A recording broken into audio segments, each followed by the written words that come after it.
Our speaker this evening, Dr. Yein. She has a PhD in mathematics. She's the founder of Animal Care, a medical fund for street animals. She also gives public talks on ways to lead a more spiritually fulfilling life, and to date has written 7 books, and her talks have been produced on audio CDs, all for free distribution. Tonight's sharing by Dr. Chan, the title is, Why Should I Give? Let's together invite Dr. Chan to share the Dharma. Sadhu, sadhu, sadhu.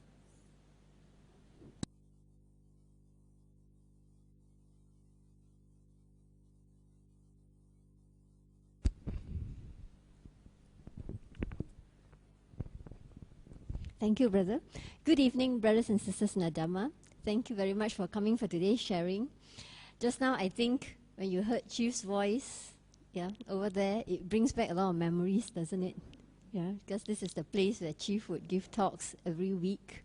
I remember Wednesday night would be the night that he's at Subanjaya Buddhist Association, every Wednesday night. Rain or sunshine, in sickness or in health, Chief would be there. So it really brings back a lot of memories, and it made me realize suddenly how much we miss Chief. Really miss his talks. Yeah.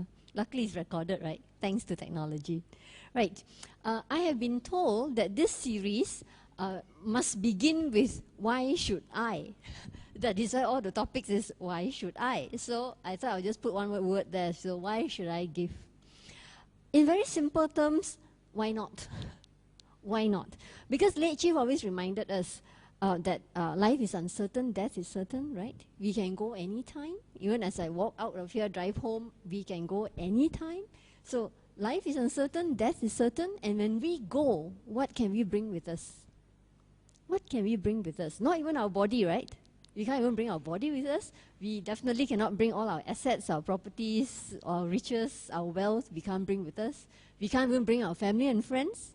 We can only bring all the results of our karma. That is what we can bring with us. So why shouldn't we give? Why should we amass so much if we have a lot, if we have a lot to spare? Even if we do not have a lot to spare, we can always find something to give. And I'm not talking only about material things. We can give in many, many ways. So today's topic is, why should I give? Now, first, let us look at the 3 bases of meritorious practice as taught by the Buddha.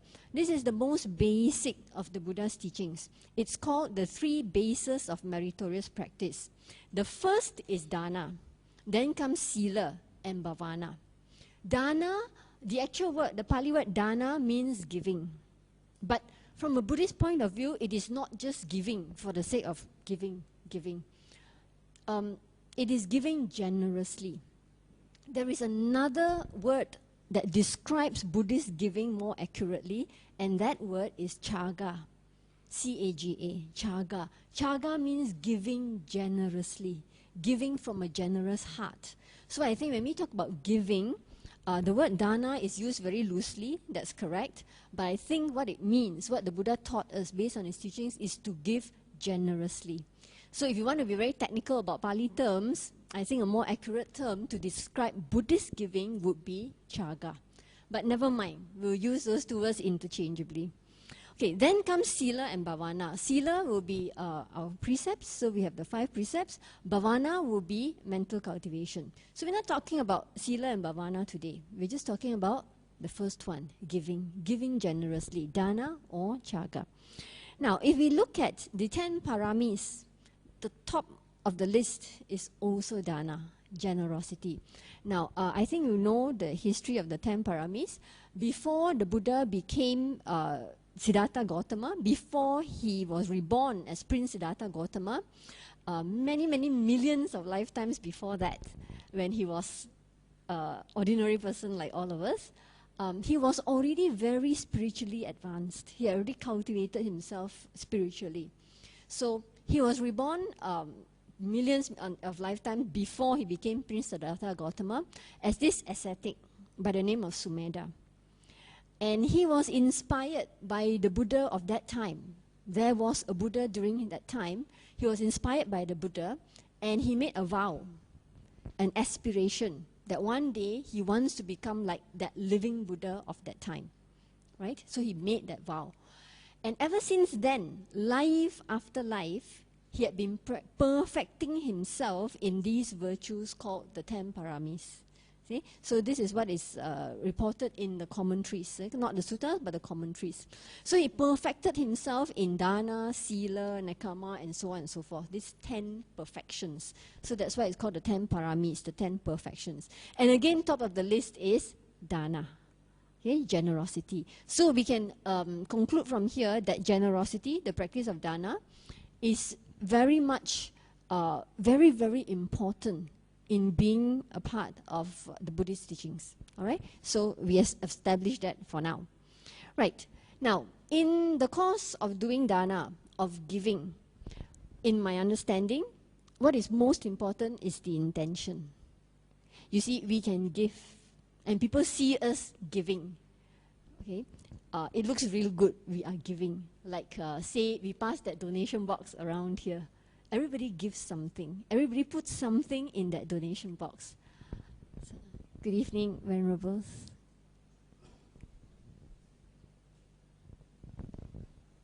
Let's fold our palms and pay respect.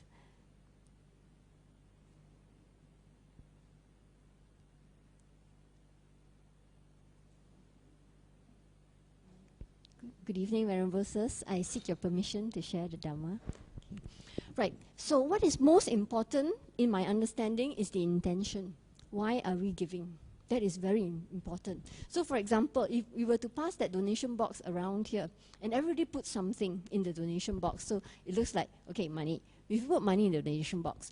But each of us will do so with our own intention. And nobody can judge us but ourselves. Don't you agree? Right? Okay, we see people putting money and we say, oh, that person is very generous. Yeah, he may be very generous, but he may not be. So it's quite easy. When you pass the donation box and people put money inside, there could be so many intentions. Number one, the person could be very generous, which is good. Number two, the person could be trying to impress the rest of the people in this hall. Therefore, we put some money in because everybody is doing it. Or it could be so many intentions, right? Or another person could be doing because he may understand that if I do this, I'm going to get a lot of karmic points. So it's going to be very good, okay? Or if I do this, I'm going to strike a lottery because I'm doing something good. You know, there can be so many intentions. So nobody can judge us but ourselves. Similarly, understanding this, we also cannot judge the actions of another person. It's none of our business. We cannot judge. So we must judge ourselves. So we take care of our actions and our intention. So the most important thing in the practice of dana or chaga is the intention. Why are we giving? Why are we giving? We got to ask ourselves. And we got to ask ourselves and we got to answer truthfully, honestly. Right? I want to share with you here what Bhante Kumara from SBS says about true generosity. I like to quote him here. He says, give for the benefit of the recipient, not your own. And that's the kind of giving that is truly beneficial to both the giver and the recipient. So he's talking about chaga. Okay? Give for the benefit of the recipient. Give for the benefit of others, not our own. It's as simple as that. So when we are we giving for the benefit of others? Or are we thinking that we're going to get something out of it? If we think we're going to get something out of it, there is an element of greed. There is an element of greed. Even if we were to think, I do this, I get very good karma points. A lot of people are merit hunters, unfortunately. They don't really understand the Dhamma, so they go for merits. If I do this, it's very meritorious. So they are merit hunters. So if we are giving for that purpose, I want to gain a lot of merits so that I might get something good in return, so that when I pass away, I can have a better rebirth. There is an element of greed in there. So until we can give generously for the benefit of others, without thinking of any reward for ourselves, not recognition, not reward, not anything, nothing for ourselves, only then can we call it true generosity. So that is very important. And again, we only take care of our own intentions. Other people's intentions, actually, is none of our business. Okay, let them take care of their intentions. All right, so that is true generosity. That is Buddhist generosity. Right, again, I like to quote late Chief. How to be a good Buddhist? We have often asked late Chief this question, and his answer has always been the same. I always remember his answer. And his answer is, to be a good Buddhist, be of some service to others. It's a very simple answer, and yet it speaks volumes about generosity. Be of some service to others. Do something to serve others. And it stops there. It doesn't say, do something to serve others so that we get something in return. No, it doesn't have that part. It just says, be of some service to others. I will always remember this, because late Chief was teaching us the true meaning of dana and chaga. Do something for the benefit of others. Full stop.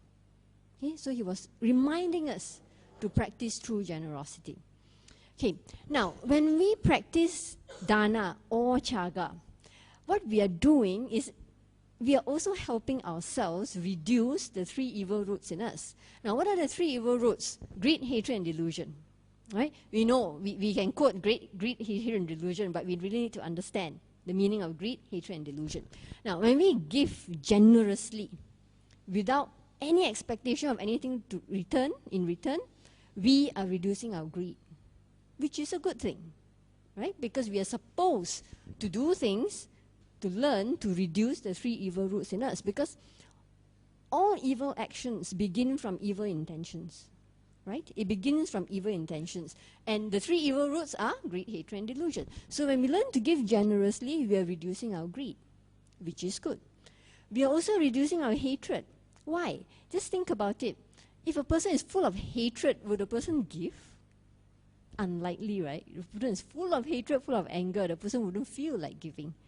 All right? So in order to give with an open heart, to give with a loving heart, it takes a person to have not so much hatred in him. All right? So we are also reducing our hatred when we learn to give generously. And we are also reducing our delusion. In what way? What is delusion? We know greed, hatred, and delusion. But what is delusion? We always say delusion is not seeing things as they are. Not being able to see things as they are. I always say a Chinese phrase that describes delusion very accurately is mong cha cha.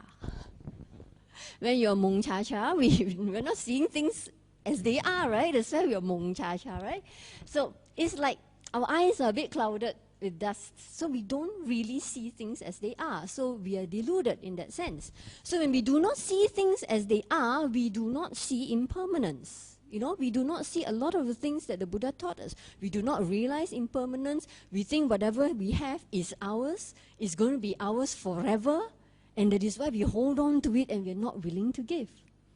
So we can see from here, when we practice true generosity, give generously, we are actually reducing the 3 evil roots.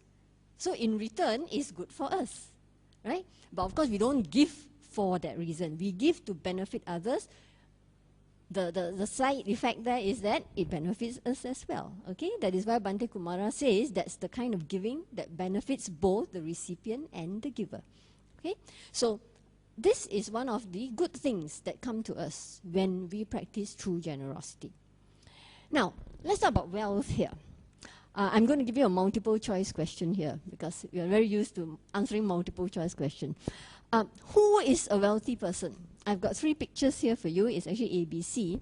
Who is a wealthy person? A is that lady looking at her jewelry. Is it a person who has a lot? So that person has a few million ringgit in her bank account. Is she a wealthy person? A person who has a lot. B, is it a person who has a lot to give? So this person has a few million ringgit in her bank account. She's willing to give. Is that a wealthy person? That's B. C. What does C show? An empty room, right? With nothing, isn't it? C. Is it a person who doesn't need anything anymore? Is that a wealthy person? So I'm going to repeat the question here. Who is the wealthy person? A. The person who has a lot. B. The person who has a lot to give. C. The person who doesn't need anything anymore. So from the Buddhist perspective, we refer to the Dhammapada. Okay? Dhammapada verse 204. It starts with saying, health is the greatest gain, contentment is the greatest wealth. So that's the greatest wealth, contentment. So if we look at our question just now, ABC, it looks like that empty room, right? That is a wealthy person. So a wealthy person is someone who doesn't need anything anymore. We are contented. So have you ever woken up in the morning and asked yourself, okay, let's see, today what do I need? Then you bring out a piece of paper and write down a list. If one day we wake up and we start writing down a list and, I can't think of anything, there's nothing I need anymore, that's the day where we are very wealthy. Because we are totally contented with what we have. Whatever we have is enough. Again, I quote late Chief. Late Chief, when he gives advice, it's always very simple, right? If we listen to late Chief's talks, it's so simple. There's nothing complicated about it. And yet, his advice is very profound. He used to say to the audience, learn to say, this is enough for me. Learn to say, this is enough for me. So whatever we have is enough. Learn to be contented. Because if we are contented, we are very wealthy. And if we are contented and we are very wealthy, we will have something to share. We will be able to find something to share. So afterwards, I'm going to share with you some stories where people who seem to be so poor still have something to share. They are very heartwarming stories, so I'll tell you the stories later. Okay, so now, we have all established the fact that we'll try and give as much as we can. We will give. Now, who to give to? I would think it should be someone or something that is worthy of help and support. Right? We want to give to someone who is worthy of help and support, isn't it? Who is worthy of help and support? A needy cause or a noble cause? Both. Let it be a needy cause, even a needy person. It is a needy cause. And again, it is also a noble cause. Some people can be very needy, but by giving something to them, they do not do noble things. So our giving, our dana, has been channeled to something that's not noble. Why do we want to do that? Sometimes the cause is very noble, but it's not needy. It doesn't need our support. So maybe we can channel our support somewhere else. It's a noble cause, yes, but they've enough already. They have plenty. So why do we want to channel our dana there? Let's channel our dana to a needy cause. So I would think both factors are important. A needy cause and a noble cause. So examine first. Very often people ask me, I see beggars in the food court. They say, don't know genuine or not. I want to give but don't feel like giving. Don't feel like giving, don't give. Why should it be so difficult? Don't feel like giving. That fellow is, able-bodied, looks absolutely well. I don't feel like giving. Don't give. But then what will people say? Why should it matter? Right? Why should it matter what people say? I work in a college. I go to the food court to eat all the time. They are beggars. Well, I won't call them beggars because they look really good. They are bogus nuns. They are bogus monks. There are people who are able-bodied and they come asking for money. And I see people giving, but when it comes to me, I say, no, thank you. If I feel like it, I'll say, are you hungry? Shall I buy you a meal? Maybe I can buy you a meal instead. And they don't want the meal. They want money. I don't feel like giving, so I don't give. Why give just because other people are giving? So we should be able to have our own mind. I don't feel like giving. I don't feel any joy in giving you. Don't give. Nothing to be ashamed of. I don't feel like giving, right? So for me, let it be a needy cause, let it be a noble cause, which means do some investigation, right? If you feel that it's not quite right, don't feel like giving, don't give. Yeah? Okay, now this is the advice the Buddha gave to King Kosala. King Kosala actually asked the Buddha many questions, and one of his questions was, during that time, King Kosala asked the Buddha, is it more meritorious to give to monks? Is it more meritorious to give to monks? And this question is often asked even amongst Buddhists nowadays. Is it more meritorious to give to monks? One clear example is when I used to help at the temple during Vesak in Sumanjaya. And you know Sumanjaya Hall is very big. And during Vesak, late chief would always come. And late chief would be seated right in the center because he's the chief, right? He'll be seated there. And then all around him will be other monks. So the younger monks, you see, they're sitting at the sides. And when people come in to offer robes, people will be clambering to be in the middle row. Why? I want to give chief. I want to offer the robes to chief. So they're offering without real understanding. Because when people offer robes to any member of the Sangha, they are offering to the Sangha, not to that particular monk. Because that particular monk may very well have enough robes. Monks only need 3 robes. Yeah? Try doing with just 3 pairs of clothing, 3 robes. They only need 3 robes. They lead very simple lives. So we tell them it doesn't matter.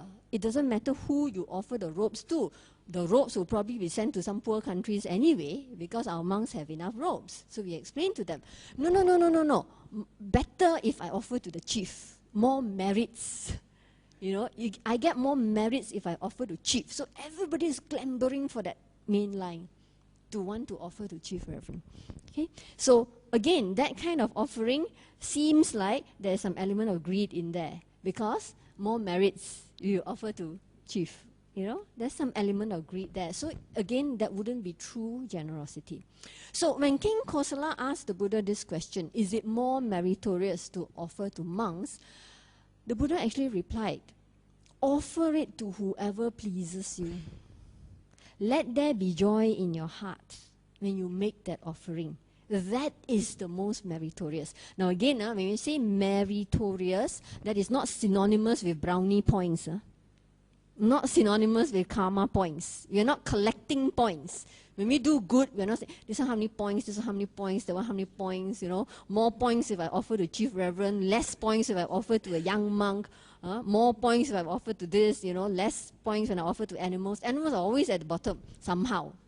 Somehow, they're always at the bottom. Okay, so the Buddha himself said, offer to whoever that pleases you. Let that offering be something that brings joy in your heart. And somewhere else in the sutta it says, let there be joy before, during, and after. You see how meaningful is the giving. Let there be joy before the giving. So it's not like a beggar comes, hey, I give 1 ringgit, go away. There's no joy. In fact, there's hatred, right? There's a bit of hatred there. I give you 1 ringgit, go away. I want to eat my food, don't disturb me. That's not true generosity. That is giving, but without generosity. So there should be joy before. So you are eager to give. So you have thought about it carefully, and you're very happy about the giving. You haven't given, but you're very happy about it. It's just like some people cook for food dana. While they are cooking, they are very happy. They are rejoicing in the fact that they will be giving. Another person may be cooking but grudgingly. Again, I got to cook for these monks. Again, full of hatred. There's no joy before the giving. There is how? Yes. Yes. Yes. Uh-huh. Uh-huh. Uh-huh. Uh-huh. Yeah, I know. Yeah. Yeah. I know which sutta that is also. Yeah. Uh-huh. I will be speaking on that in a little while. It's from the Dakina Vibhanga Sutta and the Velama Sutta. Yeah. Yeah, I know.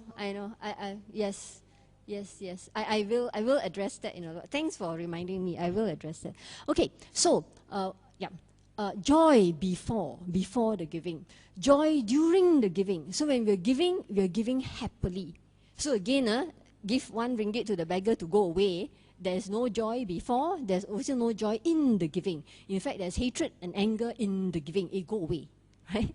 And joy after that. So we rejoice even after the giving. Okay, very happy over it. So there's joy, joy, joy.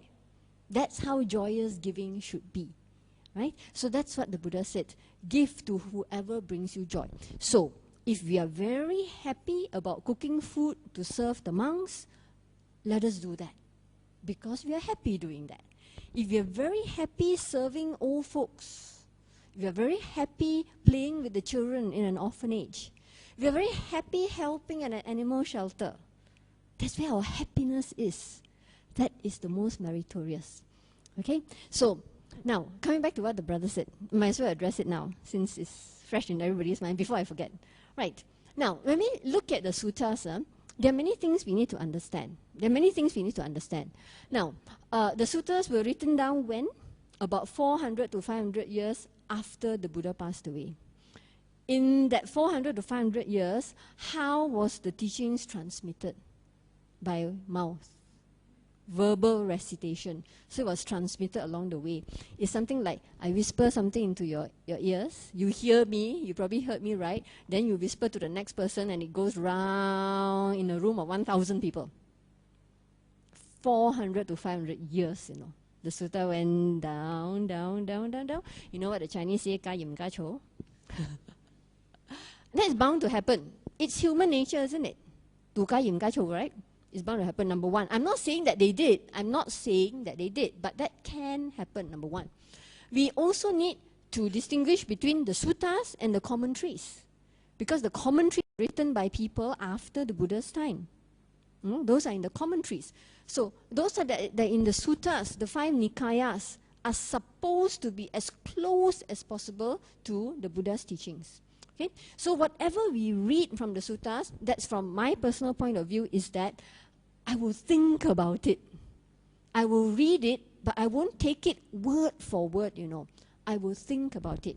So let's talk about that sutta where you have the spectrum of merits, 14 categories. That's in the Dakina Vibhanga Sutta. You can Google the Dakina Vibhanga Sutta. 14 categories. So it starts with, I think, the Buddha's stepmother. What's her name? The Buddha's stepmother? Yes, Mahapajapati Gautami. She came to say, I want to offer robes to the Sangha. All right? No, she came to say, I want to offer robes to the Buddha. I want to offer to the Buddha. And the Buddha said, it is more meritorious if you offer to the Sangha. Don't offer to me. Don't offer to me. Offer it to the Sangha. So it starts with that. Now, there is already something quite wrong in the starting of the sutta. What's wrong with it? Mahapajapati came to say, I want to offer robes to the Buddha. And then the Buddha says, it's more meritorious to offer to the Sangha, the monks and the nuns. But we are told Mahapajapati was the first nun. She came as a lay person to offer robes to the monks and nuns.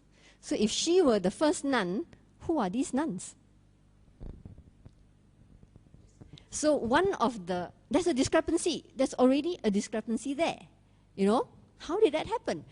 So either she was not the first nun, or there's something not quite right in the beginning of the sutta itself. One of the venerables actually addressed this. And he puts a question mark on this very sutta, Dakina Vibhanga Sutta.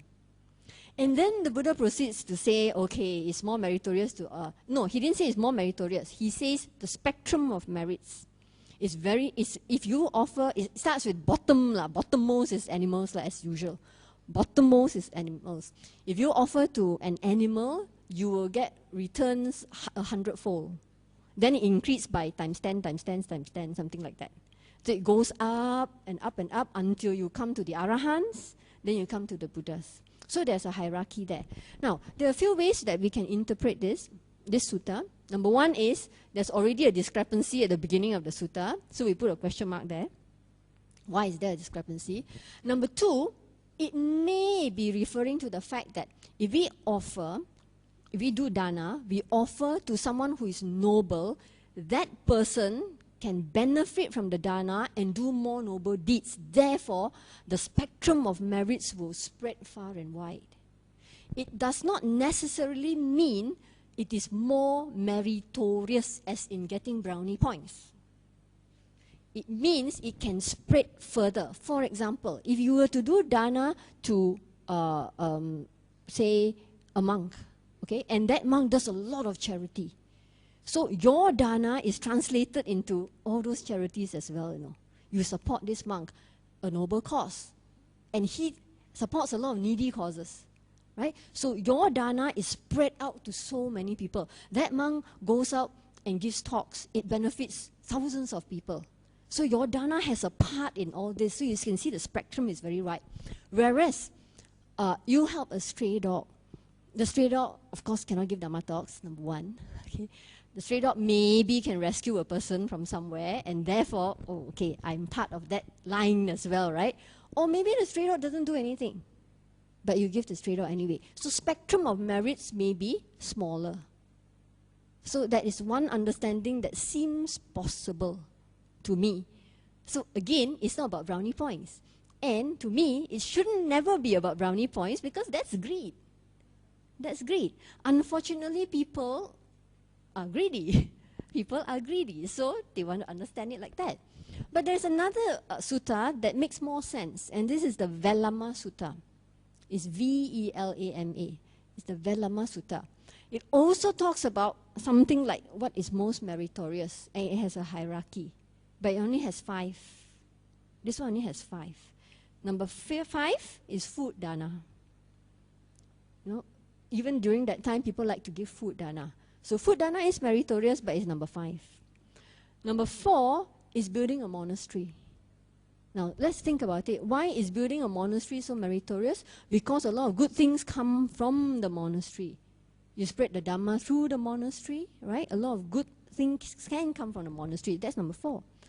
Number 3 is practicing the 5 precepts. That is more meritorious. That's number 3. Why is it meritorious to practice the 5 precepts? Because we become a harmless person. We don't harm others, and that's doing good. Number 2 is practicing metta. What is metta? Unconditional loving kindness, which means loving kindness to all beings. Animals included there. Number 2. Number 1 on the Velama Sutta list is realizing impermanence. When we realize impermanence, we will do a lot of good. So realization of impermanence is number 1. So if you compare the two, it seems like, okay, it's different. So we have to understand, when suttas are delivered, they're delivered in a certain context. That's why you must always look at the background of the sutta. Under what context is it delivered? And not take it per se. If we take it per se, without understanding the context, why did the Buddha say that? Who did the Buddha say it to? That's very important, no? For example, the Buddha may be giving advice to a burglar. If we don't understand the context, we just take it as it is. And it doesn't sound right to us, you know, it doesn't sound appropriate to us. Who is the Buddha talking to? A burglar. He may be talking to a king. So we have to understand the context behind the sutta. So when we read, we need to understand that. All right? And also, as I said, when we read the suttas, let's use our minds and think. Okay? Metta sounds very correct, doesn't it? A fully enlightened person would definitely talk about metta, unconditional loving kindness. There shouldn't be any discrimination. It doesn't sound right to me, you know, if the Buddha actually said, more meritorious if you give the chief monk, you know, not so meritorious if you give a less noble person. Does it sound right to you? Let's use our minds here. Does it sound right to you? And then remember, the suttas were passed down by word of mouth. So a lot of these things, I feel, we cannot take it to the letter. We need to think for ourselves also, right? Okay, remember the Kalama Sutta, the Buddha says, examine. Whatever we read, examine. Do not just take it word for word. Examine it. Okay, so I think I've addressed that point, I hope. Okay, right, now let's talk about the various types of dana that we can give. Number one, material things is amisa dana, material things. Now, I think this picture is taken during the Japanese tsunami. I think many of us came to help, right, in the Asuka Hall. I came to help afterward in the Asuka Hall. It is very sad to look at the things that people dumped for the tsunami victims. You know, at that time, it was the first time, I think it was one of the first times that a tragedy of that magnitude occurred. And so, many temples actually asked for things. Donate whatever you can. We'll send by container to the victims. And when we came to sort out the things, we saw soiled underwear, we saw half a slipper, we saw broken shoes, high heel shoes without the heel, we saw torn singlets. It's sad, isn't it?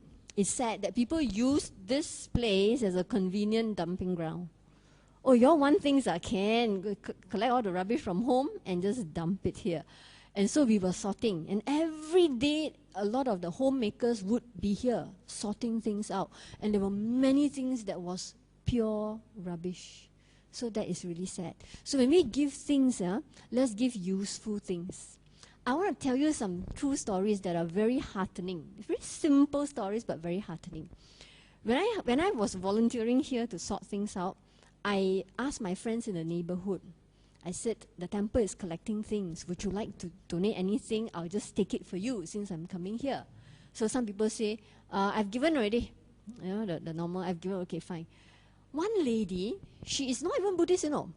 She's Punjabi.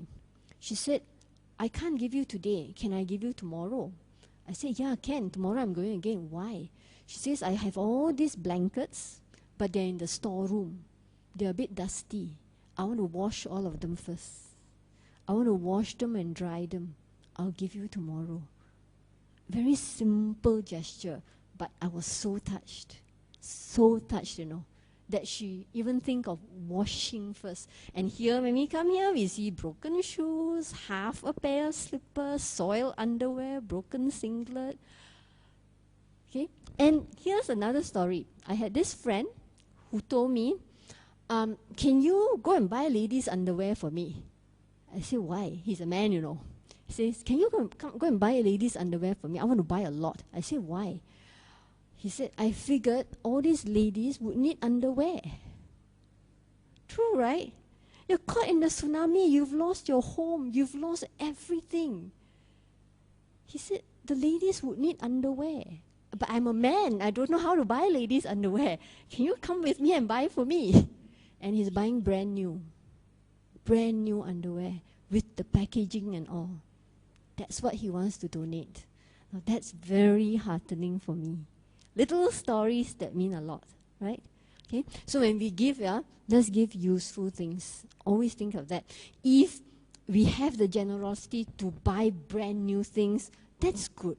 But if you want to give things that in our home that we don't need, let's make sure they're in good working order. You know, some people want to give electrical equipment, but it doesn't work anymore. So I asked them, why do you want to give? Don't care lah, let them figure out how to fix it lah. That is sad, you know, that is sad. Let's take it to the shop and fix it first before giving, or let's not give because it doesn't work. Don't give, right? Give something, okay, fine, we don't need the equipment anymore. Does it work? It works. Okay, let's use this as a yardstick. We should give something that we would like to receive. You know, just think about it. When we're in need, we're really in need, people give us things, let's just think. Maybe before we give this item, would we like to receive this? If we don't give. Don't give. It's probably something useless. Right? So in giving of material things, you see, joy before, joy during, joy after. There should be joy. So getting rid of something is not joyful. It's giving rubbish is not joyful. I know of this lady who has lots and lots of clothes from her young days. You know, those dresses, those during John F. Kennedy's wife, what's her name? Jackie O's. During Jackie O's time, she has all these fashionable clothes and all, you know, beautiful clothes in her cupboard. So one day I saw, you don't wear this anymore. I mean, she's quite elderly now, no. These clothes are beautiful. They've got embroidery and everything. Why don't you give them away? It cannot. These are so nice. Cannot give this away, she says. Okay, then they're just sitting in your cupboard doing what? No, I want to keep. Cannot give. You want to take, I have old clothes. I have those torn pajamas. You know, I'll give those. You come and collect. I want to give those. See, sad, right? Sad. She'd rather hoard the things. They are out of fashion. She's not in the shape to wear them. They're just sitting there every day, open the cupboard and see, wow, nice, my clothes. Okay, that's all. A little sad, right? Okay, so that is Amisa Dana. Let's give useful things, okay? Things that we would like to receive. Next comes Pachariya Dana. What is Pachariya Dana? Giving of skills, time, energy, and love. No money involved, no dollar sign here. So even if we have no money to spare, we can give our skills, time, energy, and love. Okay, we just need to, let's see what we are good at. All of us are good at something. True? All of us are good at something. Some of us may be good in cooking a certain dish. Some of us may be good at arranging chairs and tables. Hey, that's a skill, you know. That's a skill also. Some of us may be good in driving. Okay, we are willing to spend the time to drive a Dhamma speaker somewhere. You know, we are good at something. Make use of our skills and donate that. Donate our skills, our time, our energy, and our love. Let's see what we are good at. Use it to help others. That is Pachariya Dana. So a lot of people say, hey, money a bit hard lah, you know, no money to give. No need to give money, give your skills. Let's see what we are good at and use that. Okay. Then there is Abhaya Dana. Abhaya is synonymous with the Malay word Bahaya, but when you have an A in front, it becomes negative. So it's not Bahaya anymore. Okay? So Abhaya Dana is alleviating fear. So when you see someone is very afraid, you comfort the person. It's also a form of dana. You see, the Buddha only lists 4 types of dana. You know. The first one is Amisa Dana, then it's Pachariya Dana, the next is Abhaya Dana. When people are afraid, fear is a very negative emotion. They need help. Can you remember a time when you were fearful? Whether it's now or, you know, you're just fearful over something, you're scared. You need help, right? We'll normally consult our parents or our friends, our best friends. I'm afraid, I need help. So when you see someone who is afraid, comfort the person. That is also a form of dana. You know, I have people writing to me, they are depressed. Depression is a mental ailment. Just like some people have cancer, it's a physical ailment. Depression is a mental ailment. They need help. Just as the cancer patient needs help, the depressive person needs help, because depression can lead to suicide. We know that. So sometimes the people write to me, they say, I feel like killing myself. What do? You comfort them. You offer your time. So that is a form of Abhaya Dana, alleviating fear. So when you see someone, even a child is very afraid, comfort that child. That is a form of dana as well. And finally, we have Dhamma Dana.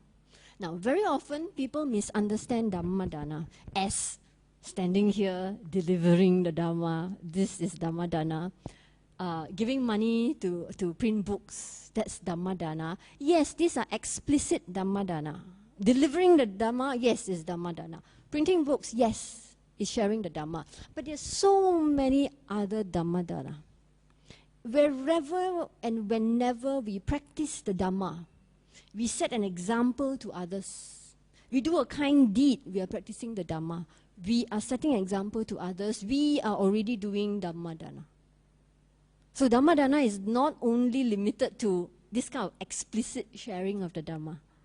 Anytime we do any good deed, anytime we practice the Dhamma, we are already doing Dhamma Dana. Because we become an example to others. Okay? Right. So, remember what late chief said, be of some service to others. Our late chief was reminding us to do dana.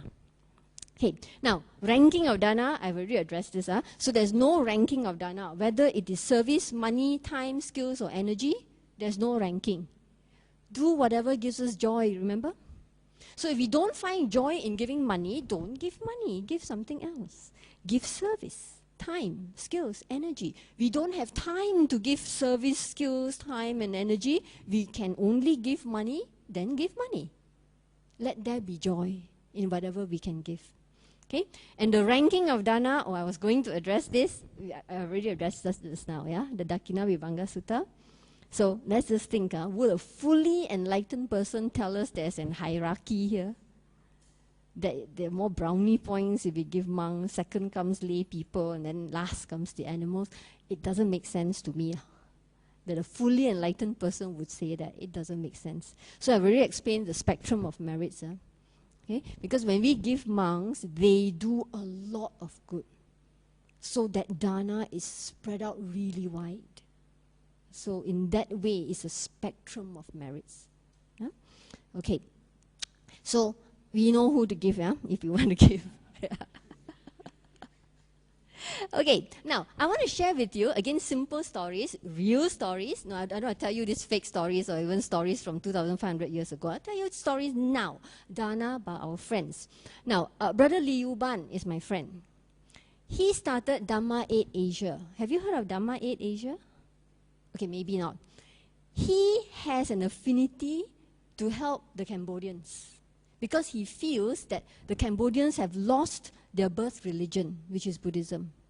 So his affinity is somehow with the Cambodians. Ask him why. I don't know. I used to tease him saying, you in some previous life must have been a Cambodian king. You know, so now you're reborn in Malaysia because through Malaysia, you can channel a lot of help back to Cambodia. You're not reborn in Cambodia, you're born in Malaysia. So previously, you must have some affinity towards Cambodia. He feels very strongly that he wants to return Buddhism to the Cambodians because it's their birth religion. So he started Dhamma Aid Asia that not only aids Cambodians, but these poor Buddhist countries. And his affinity here, what he specializes is Buddhist education. So he does a lot of printing of books, translation of books into the local dialects, local culture, sponsorship of monks going into universities to study the Dhamma. So it's in the area of education. That's what he likes. It gives him a lot of joy. So one person, it's just one person with a group of friends. He's done a lot for the Cambodian people as well as other poor countries. Okay, so that's what one person can do. See, I want to share with you what one person can do because very often we think, oh, it's too big for me, I can't handle, I need a huge group of people. No, one person with a passion and a belief and of course a lot of effort is needed, we can do a lot. Okay? It need not be a big organization like that. This is a registered society. It need not be. It may be something small but very meaningful. Yeah? Okay, so these are some of the photos taken from Dhamma Aid Asia. Meals on Wheels is a project by the BMV as well as T. Ratana Panchala. They have Meals on Wheels. Meals on Wheels does is every, I think it's every weekend. I'm not sure. Is it every weekend? Once a month, the van goes out. So you see this van, yeah, it goes out, and then they cook for the people, the homeless people, the poor people. Food is a necessity, isn't it? Food is one of the basic necessity. In fact, the Buddha emphasized a lot that we have to have food. In order for us to be a Buddhist practitioner, we must have food. There was one case where this farmer rushed to listen to the Buddha. After work, he sacrificed dinner because he wanted to listen to the Buddha delivering a sermon. And the Buddha is psychic, as we all know, the fully enlightened one, he's psychic. The Buddha knew he has not eaten. So the Buddha actually did not give his talk. He told the monks, take this farmer into the kitchen and give him some food. Let him eat first. We'll wait for him to come back. So the monks took the man to the kitchen and gave him food. So you see how practical the Buddha is? He was a very practical person. We need food. So if any of you have not eaten dinner, you may go and come back later, right? It's recorded. Brother Billy is recorded, so you won't miss anything. All right? So food is very important. Food is a basic necessity. So Meals on Wheels is a project by the Buddhists. So they go out to feed the hungry people. So that's really, really something very meritorious, okay? Something very meaningful. You're giving the basic necessity to people. We need food, we need shelter, we need clothing. These are basic necessities. Okay, now I want to share with you who is this. This is Brother Ko Kai Ko. He's from Bandar Utama. He's retired. He has a lot of time on his hands.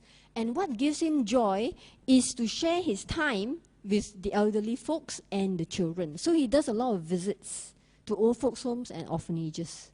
So every day there will be something on his agenda. Okay, today I'm going to visit this home. And I ask him, what do you do? I just go there and talk to the old people and make them happy. Just spend time talking to them. That's what he likes to do. So he spends his time, his retirement, very meaningfully. So instead of some people who like to play golf, go play mahjong, things like that, he prefers to do this, and he gives him a lot of joy. So these are some of the photos taken. That's Brother Ko with old people. He says sometimes all they want to do is to talk to you. So you just need to sit there and listen to them. You know, just listen to them, smile, you know, say a word or two. They just want to talk. And very often their children don't visit them because they don't have time. So they're lonely. So they just want to talk. So this Pachariya Dana, isn't it? Nothing to do with money, it's time. So Brother Ko offers his time. And then this is a photo taken where Brother Ko bought new clothes for all these children in an Indian orphanage during Deepavali. It is a very joyful thing, you know, when orphans get new clothes, they are so happy, you know. You try giving this and you see the joy in their faces. It gives you so much joy, you know. When they get new clothes, it's something that they don't have. They are orphans. Okay? So during one Deepavali, he just bought brand new clothes for all the children. This is what one person does. So he does in his capacity whatever he can. He also visits the leprosy centers and spends time with the lepers. You know, very often people dare not go close to the lepers because we don't really understand them. We're afraid they'll pass the disease to us. He goes. He goes and he visits them. So this is what brings him joy. Right? It brings him a lot of joy. Now, let's move out of Malaysia. I want to tell you about this little girl because I think her story is so inspiring. Her name is Taylor Crabtree. She was born in 1990. When she was 7 years old, she heard about children with cancer in the hospital, her local hospital. She went to visit the hospital and saw these children who had cancer. You know, they undergo chemotherapy, they don't have hair anymore. And she had a little wish. She said she wants to raise money to buy a teddy bear for each child. She was only 7 years old. So for a 7-year-old child to get a teddy bear is, you know, something very joyful. She says, I want to do something to raise money to buy a teddy bear for each of this child. And what did she do? What can a 7-year-old do? She started painting hair clips. You know, girls like to wear hair clips. She bought hair clips and she hand painted the hair clips and she sold it to her friends. And she said, I'm going to sell these hair clips. The money I get, I'm going to buy teddy bears for all these children. And her project took off, you know. It really took off. And people were just so taken by her that they bought hair clips from her. And she got her friends to come and paint hair clips. So the hair clip project became real big. And her mother was totally shocked. Not surprised, but shocked. Because her mother thought, oh, okay, let you do what you want to do, you know. It probably won't even get off the ground, you know.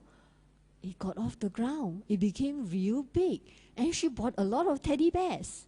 And soon, it got the attention of corporate companies who were so taken, so touched by the effort of this young little girl. They supported her hair clip industry. They supported her. And she's featured on CNN.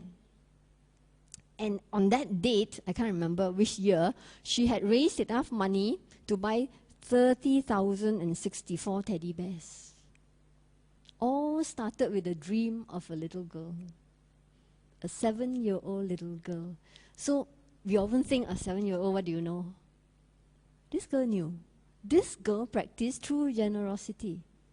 It's Pachariya Dana, painting hair clips, with a passion and a motivation to buy teddy bears for other suffering children. I mean, Aren't you touched?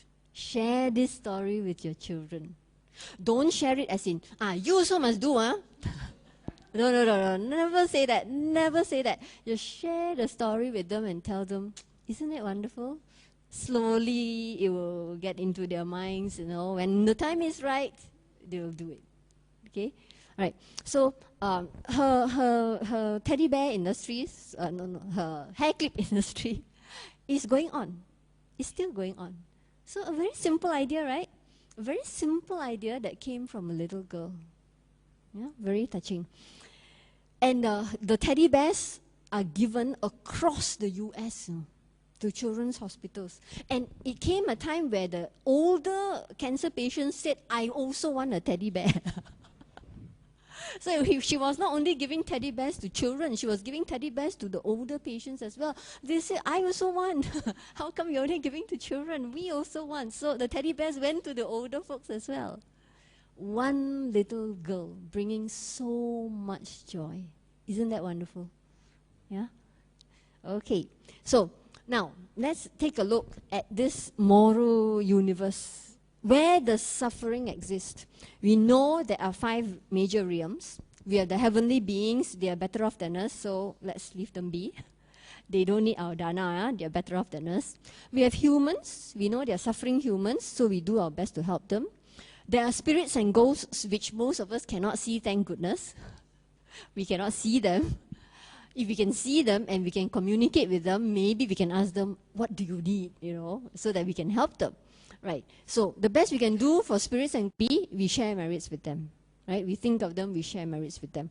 And we invite them to rejoice with us, because that's how they practice mudita, which is one of the Brahma Viharas. Animals, we can see animals and we know they are suffering beings. And of course, hell beings. Hell beings are too far away, sorry, we can't really help them. They are too far away. So if you look at this hierarchy, we're supposed to practice metta, right?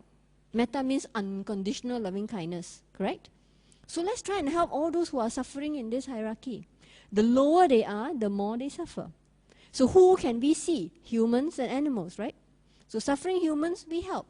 Suffering animals, we also help, provided it gives us joy. Remember that. Don't force yourself to go volunteer at the animal shelter when you're afraid of dogs. If you're allergic to fur, you cannot stand animals, I'm afraid. Don't force yourself. Do something that gives you joy, right? Do something that gives us joy. Right, so rather than talking, I don't want to be a person who just talks. I must tell you what I do as well. So my dana, number 1, I work. So I don't just work for a living. When we work, we get paid. It's fair, right? That's how a human society works. We work, we get paid. We need to sustain ourselves, right? But let's look at our work as a form of dana as well. So I teach for a living. Now, teaching, as you know, is one of the lowest paid industry in Malaysia, right? But more than that, I don't just teach and say, okay, you pay me from this time to this time, you pay me to do this, I only do this much. In whatever work we do, we can do a bit more. We can always use our work as a form of doing dana as well. So how do I use my work as a form of doing dana? I give more than what I'm paid for. Why? It benefits the students. It benefits students. Are very young people. I like to work with these young people. They're about 19 years old, 18, 19 years old. I work in a college. So what I do, as I teach mathematics, you might think, mathematics, what does it got to do with Dhamma? A lot. In teaching mathematics, I can actually teach them the 10 paramis without telling them. I teach them the 10 paramis. Like what? Like determination, honesty. You need to be honest when you do maths, right?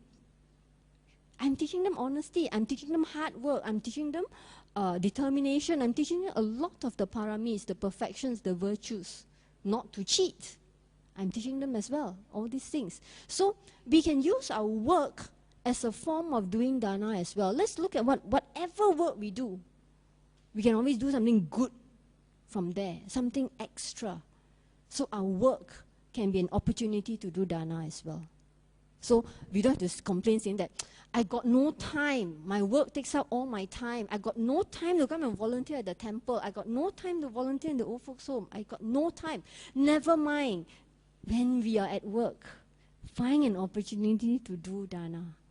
Like We comfort a colleague who is grieving.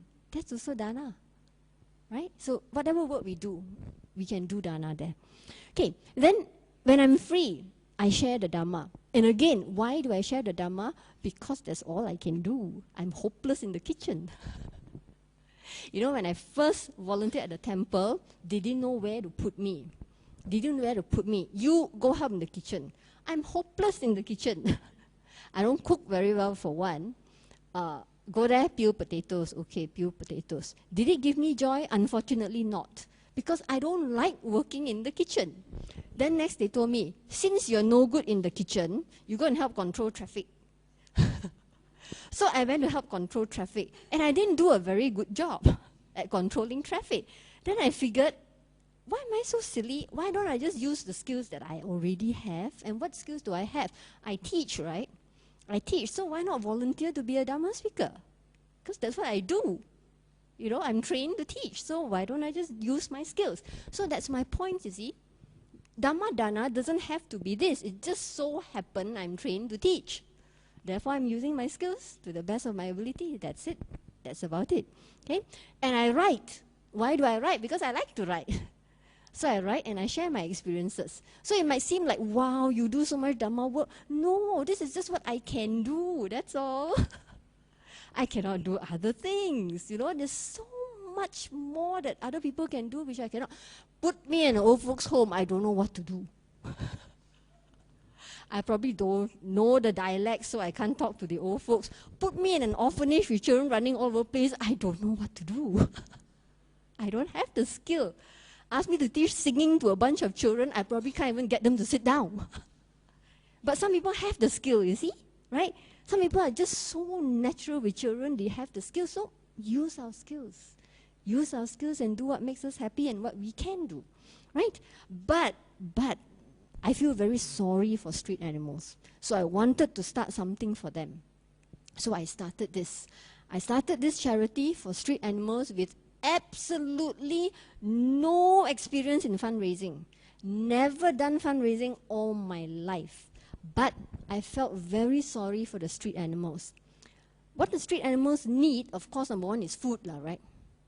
But do you know most animals can find their own food? They just dig rubbish bins, right? They can probably find their own food. So I realized what they need is to be neutered. So they don't keep breeding and breeding and breeding. You know, a cat breeds 4 times a year and they don't menopause. They do not menopause. They breed until they die. So a cat can live 15 years. They will produce 4 times a year. 4 times, each time 3 kittens, that's 12 kittens per year. So why should we be surprised when we see so many cats? Yeah, they breed. Dogs, each time can be 16 puppies. Twice a year. Okay, they will keep on breeding and breeding and breeding. So I realized what street animals need is to be neutered. They need to be neutered. Of course, they need food. They need to be neutered. When they are sick, like a dog is run over by a car but can be saved, they need medical treatment. So I wanted to start this fund to help street animals. I'll work with the rescuers. There are lots of people out there who pick up these animals. They feed these animals, they pick them up, but they have no money for vet bills. So I figured I'll start a fund for that. But no experience whatsoever. Again, one person, just one person, no group. It's one person, no experience whatsoever. So I approached 2 Buddhist organizations and I said, I want to start a fund for street animals. Can I come under your umbrella? Because you are big, right? Can I come under? They say, no, we're not interested. 2 Buddhist organizations turned me down and said, no, we're not interested.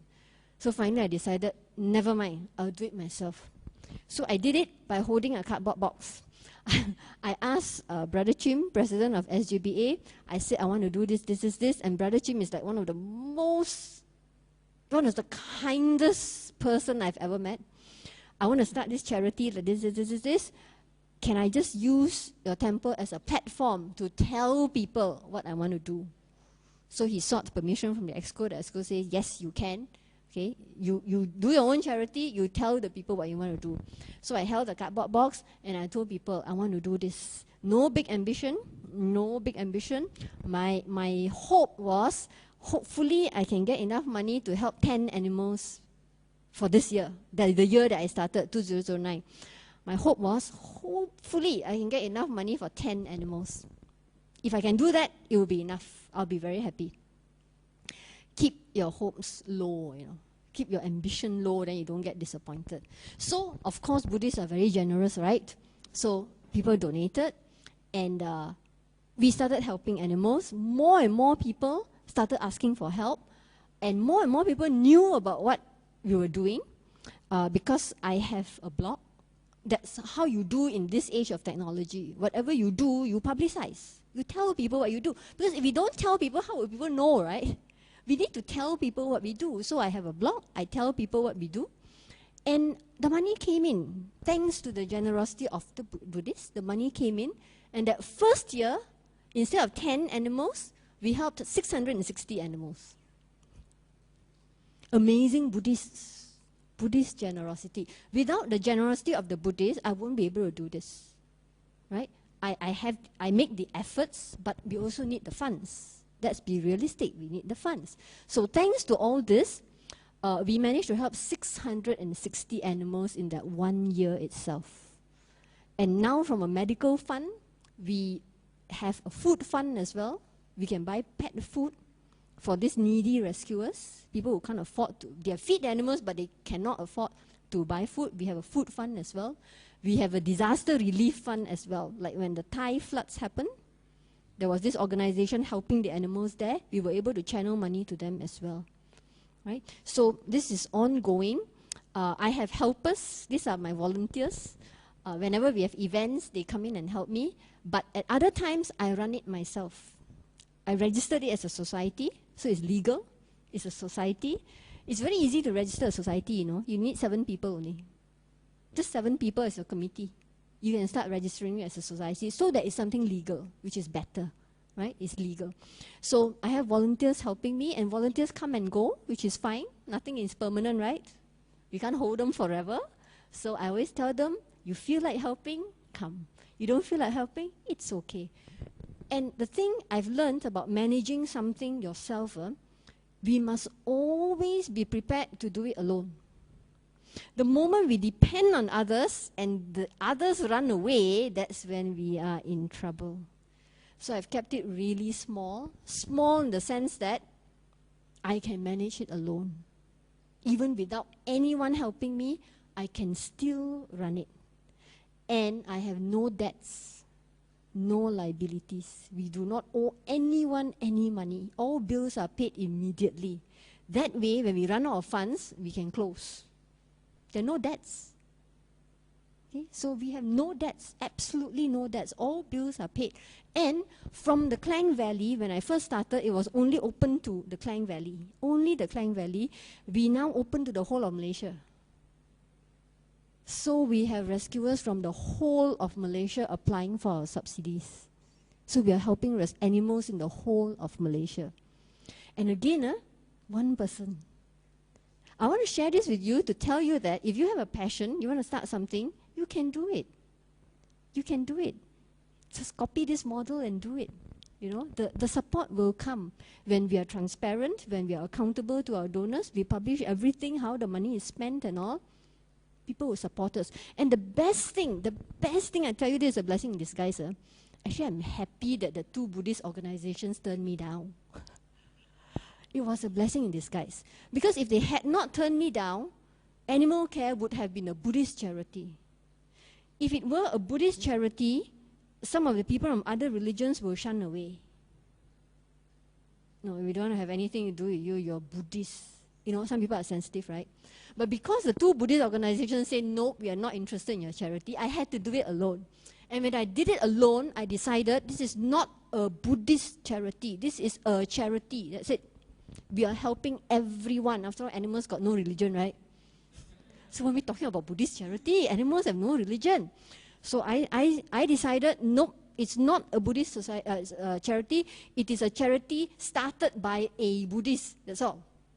But it's not labeled as a Buddhist charity. That's why it's just called Animal Care Society, Petaling, Selangor. So, because of that, the Muslims, the Christians, the Hindus all came to ask for help.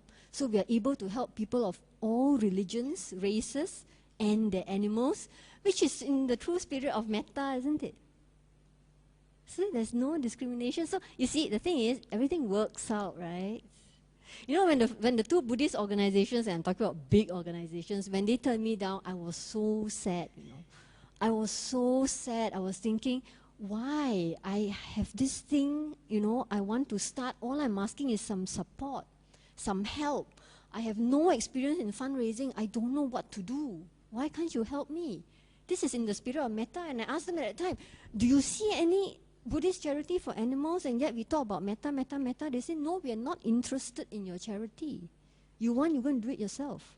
So I did it myself. And it turned out to be a blessing in disguise, right? So we have Muslims donating to us. We have Christians donating to us. When we ask, you see here itself, the couple there, they're Catholics. They're Catholics. If I had labeled this as a Buddhist charity, some Christians might just say, I don't want to have anything to do with you, right? You see? So all things work out somehow. When the intention is pure, I believe things will work out somehow. We just have to be patient, yeah? And we have to see the bigger picture of everything. Okay, so these are some of the events that we've had. Okay, how do we raise funds? I don't just put out my hand and ask for money. Of course, donations come from well-wishers. We sell T-shirts. This is one of the T-shirts. And this T-shirt actually has a meta meaning here. Because if you look at the picture, it's got humans, animals, and plants. And it says we are all children of nature. So we come up with a new T-shirt every year. It's very hard getting volunteer designers. It's very hard. I got to ask people, can you please, for charity, can you design for me? I'll come up with the idea. I'll have the idea, but I can't draw. So I need someone to draw for me. So it's a lot of work getting people to do all this, you know, asking them for help. So we earn our money. We sell T-shirts. Because I decided I don't want to just put up my hand there asking people for handouts all the time. I want to sell something. At least we are earning it. Okay, so we sell our T-shirts. We have 5 designs. Okay, how many have we helped? So it's been 3 years. Come this 31st May, it will be 3 years. So Animal Care will be in operation for 3 years. We have helped 1,924 animals in the area of neutered. Can you imagine one animal that we neuter, we prevent all these unwanted pregnancies, you know. We prevent all this suffering. There's so much suffering on the street. So we prevent all that. 600 over medical treatments, including surgeries. Some surgeries are very, very complicated. Some are very expensive. So we've helped in that as well. And we've found homes for 434 animals. Okay? That may not be a big figure, but can you imagine for every animal we take off the street, the animal has a home. It's very, very difficult. It's not easy. For example, now I say, if we got one paralyzed dog, are you willing to take? Who can take, right? You wouldn't dare, isn't it? So it's not easy. But we found homes for 434 animals. So modest achievement, but for one person, good enough. Okay, I'm happy. I'm happy with what we've managed to achieve. All right, so what we actually encourage people to do now is called One Street CNRM. CNRM stands for Care, Neuter, Rehome and Manage. Care, neuter, rehome and manage. So we care for the animals, we get them neutered, we find them homes, and we manage them. Or it can stand for care, neuter, return, manage. Return means if we cannot find them homes, what do? We cannot find them homes. We cannot adopt either because our house is full. The next best, we return them. Like you find a cat in the coffee shop, you catch the cat, you get a cat neutered, cannot find home, return to the coffee shop. I know it's not ideal, but what else can we do? We cannot find a home, right? We can surrender to the shelter, but make sure the shelter doesn't put them down. Otherwise, surrender to the shelter kills them, which is worse. Return them to the colony. In advanced countries where people are more educated, don't have to look far. Singapore, they practice this, and it's very successful. The people are educated, so the people accept the presence of animals. So you have housing estates boasting 100% neutered. So say in your housing estate, you see a lot of stray cats. All right? Let's say your back alley, you see 10 stray cats. Or cats or dogs, doesn't matter. If you're able to catch the 10 and get them neutered, which only takes 1 day, if you can put a cage there, put some food, lure them in, fast them overnight, bring to the vet, get them neutered, we help you with the payment, then you release this 10, not even asking you to adopt the 10. Many people cannot adopt, right? Release them in the back alley, continue feeding them. How many cats would you have? They are neutered. You only have 10. So you only manage 10. You manage 10. It won't grow. But if they are not neutered, after 1 year, you probably have 20. You probably have more than that, 30, 40. It will grow. And then when there's not enough space, they'll migrate out. When they migrate out, they disturb other people. And all you need is an animal hater to pick up the phone and call the local council. The local council comes, takes them all, and they're all euthanized. They're all killed. They're euthanized. Like now, you've heard of the bull terrier case in Subanjaya? The local councils are going to come and sweep the area. They're going to come and sweep the area. One case, they come and sweep the area. So it's sad, right? So this is the charity that I started, and it's my small effort to help the animals. Okay, so just as we help the humans, we also help the animals. And in the course of helping the animals, I actually help the humans as well. Because very often, rescuers come in, they're very troubled. Like they bring in the cat that they've rescued in an accident. We comfort them. We take them to the vet and tell them, okay, don't worry, we'll do our best for this animal. We provide them with the funds and say, we'll help you with the bill, don't worry. And as the animal is undergoing surgery, some of them are very troubled, they get very emotional. So we get to help them. What dana is that? There's abaya dana, right? They have a lot of fear in them. Some of them are crying. Like sometimes I see school children bringing in animals that they've rescued and they're crying. So we get a chance to do dana for them as well. It's abaya dana, alleviating the fear. Okay? So a lot of people accuse me saying that your metta is lopsided. You only help animals. I say, you don't know what I do. I help a lot of humans as well in the course of helping animals. A lot of people write to me, talking about this kitten, what to do. A lot of work. It's a lot. It's 24/7. It's a lot of work, but it gives me joy. So it's what I like to do. Okay? So as some people say, but there are so many. How many can you help? Remember the story of the starfish? The story of the starfish, yeah? It says this little boy, who had a lot of wisdom, was at the beach. And the waves were bringing in the starfish. Thousands of starfish strewn on the beach. And they're all going to die, because it's dry there. So this little boy was picking up, one by one, the starfish and throwing them into the ocean, so that they will not die. And this man was passing by and asked the boy, what are you doing? And the boy said, I'm saving the starfish, very happily. And the man said, there's so many. How many can you save? And the boy picked up the starfish and said, I can save this one. It makes a difference to this one. And he throws it back. So for every person or animal that we help, we are making a big difference in that being's life, We really, really are. So it's not about numbers. It's not about, I've helped how many thousands and so on. It's not. It's about the heart that we put in when we help a living being. Yeah?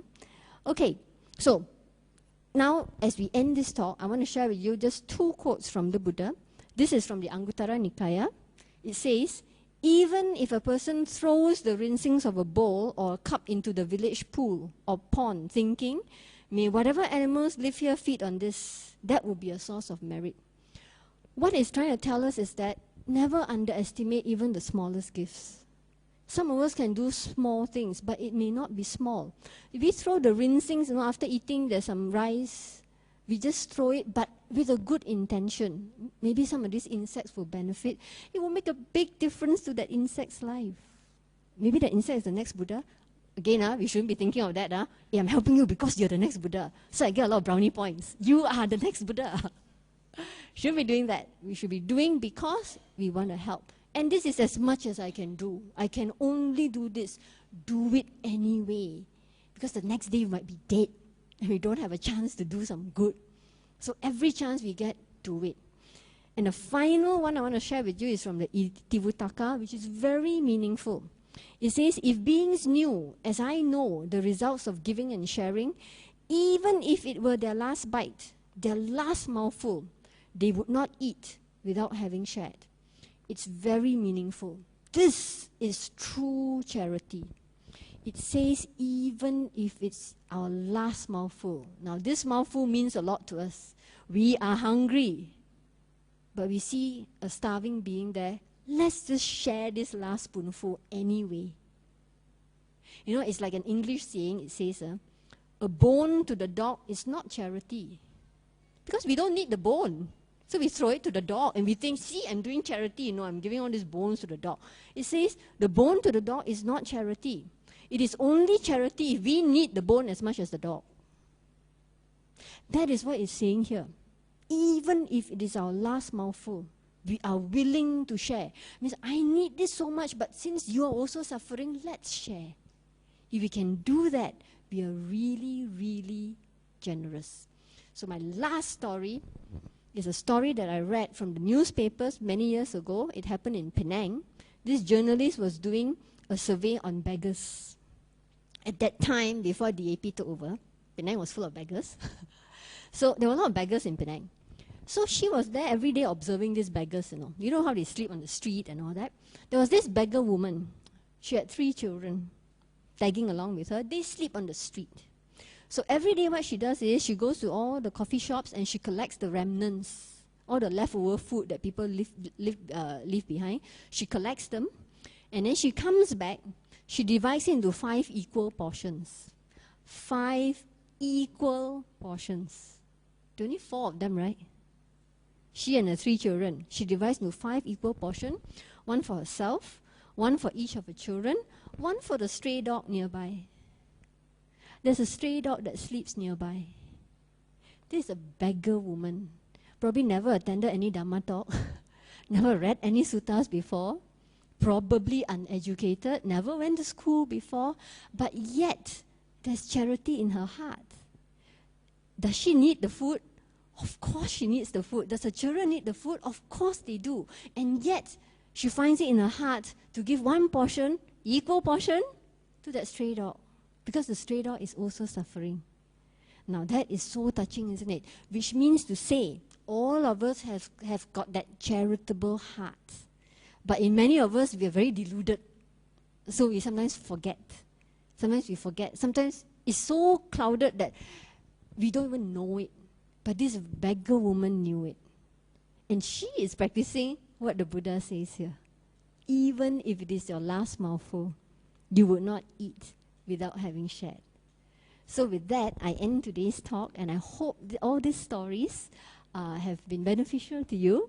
Share it with others as well, because these are all real stories. Okay, they are not Aesop's fables, you know, the talking animals and all that. These are real stories. So we see so much charity in the hearts of ordinary people. Okay, so hopefully that will inspire us and remind us of this very basic Buddhist teachings, which is dana, chaga, true generosity. Thank you. Sadhu, sadhu, sadhu. Any questions?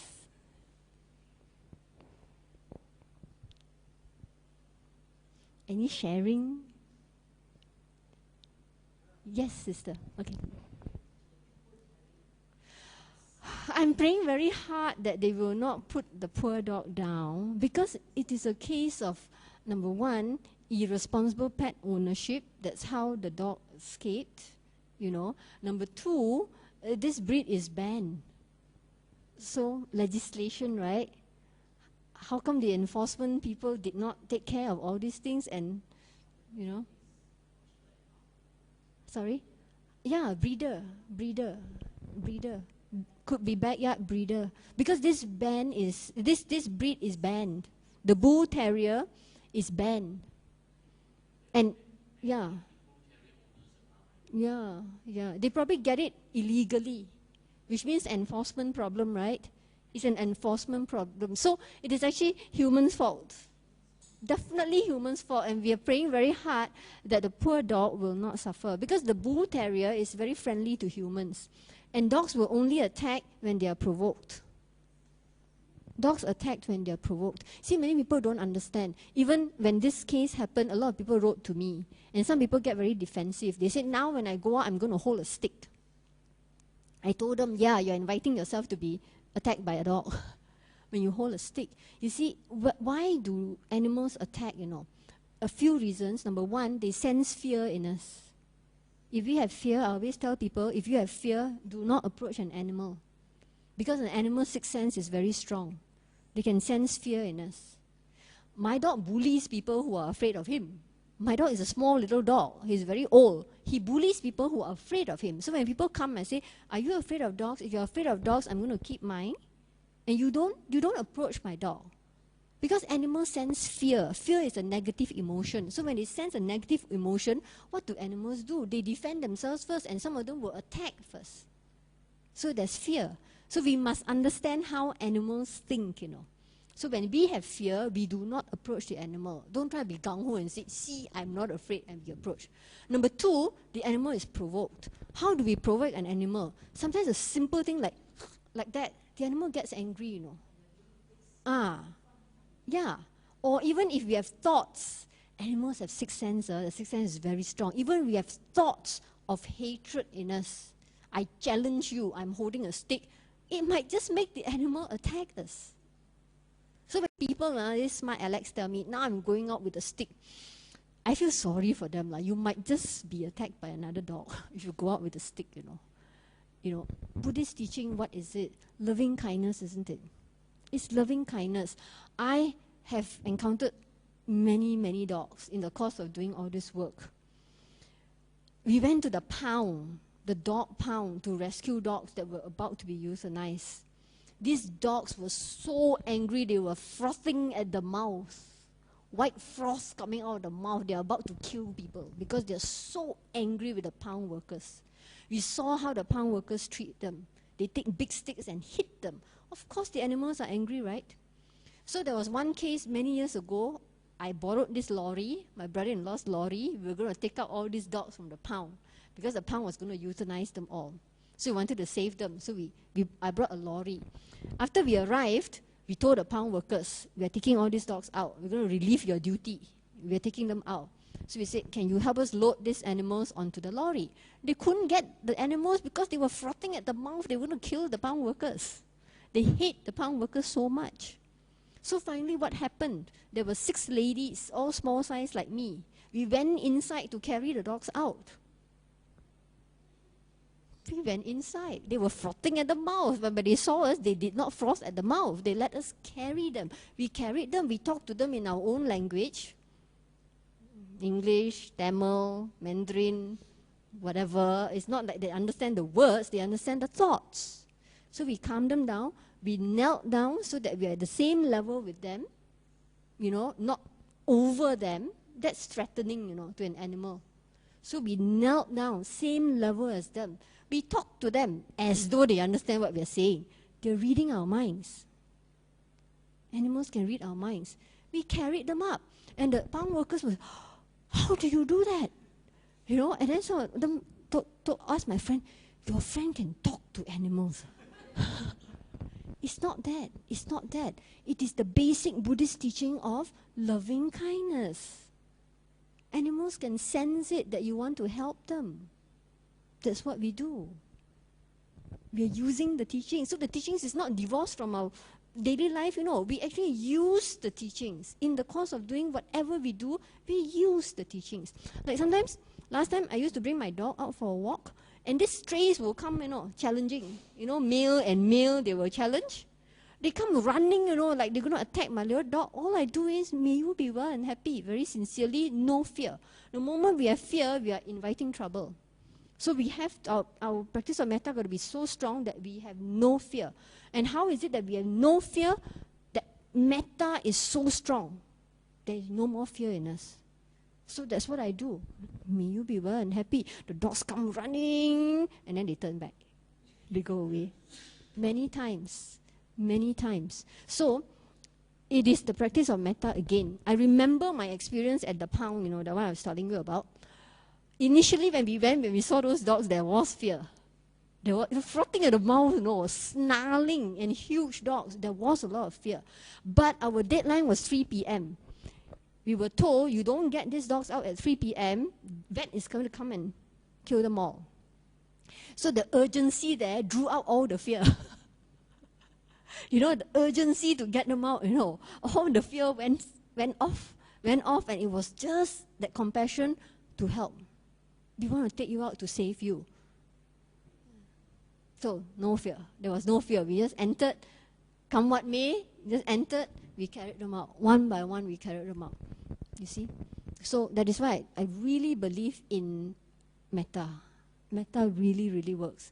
So, if you say what is genuine in the Buddha's teachings, what is not genuine and what is genuine, forget the Dakina Vibhanga Sutta.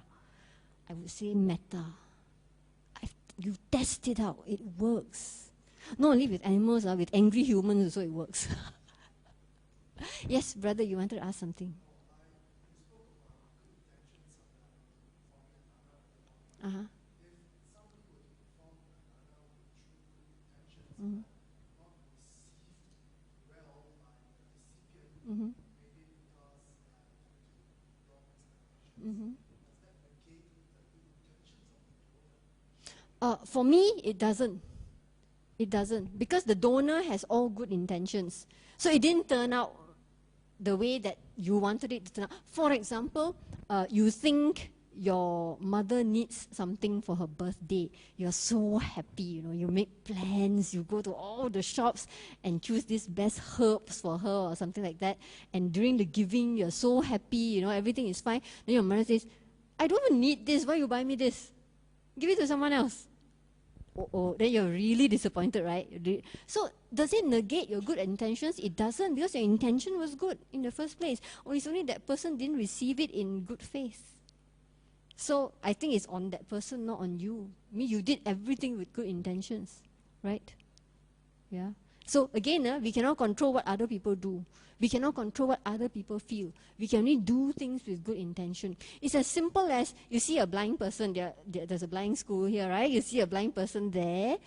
We all don't ask, do you need to cross the road? We don't ask, come, I take you across the road. And when you take the poor man across the road, and the man said, I just crossed this road. Why do you take me across? I just crossed this road. See?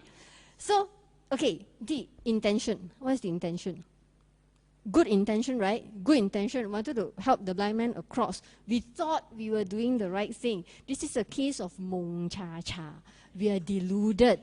We're deluded. So if you want to do something, ask the poor man, excuse me, sir, would you like to cross the road? If you do, I can take you across. Don't be so gung-ho and say, come, I take you across. Take him across. Leave him there and say, I just crossed the road. Now I have to cross the road all by myself again. A case of delusion, right? Ask. So you want to buy something for our mother. We think this herb is good. Ask her. I'd like to buy this for you. Is it good? Would you like it? Would it be useful for you? Then do it. So when we do things with wisdom, we are not so mong cha cha. We do it with wisdom. There's less possibility of that kind of thing happening, right? Ask. Just ask, do you need it? So it all boils down to the three evil roots again, you know. A lot of us are deluded. We are deluded, that's why we're still around. We're deluded. But we can always do things to overcome that delusion, to reduce that delusion a bit. Sometimes all it takes is to open our mouth and ask. Okay, anything else you'd like to share?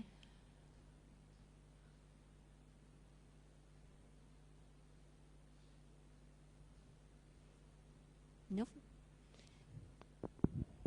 Okay, no last question or any sharing?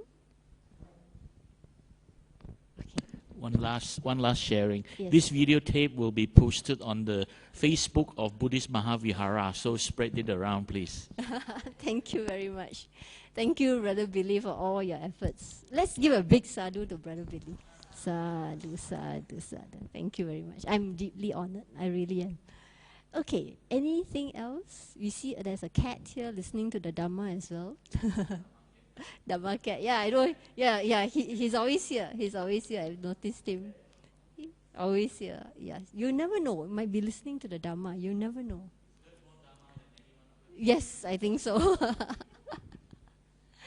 Okay, anything else you'd like to share? No? Okay, if none, we'll end it. Yep. Okay, so thank you very much for your attention. It means very much to me. Although this crowd is small, but I always say small is beautiful.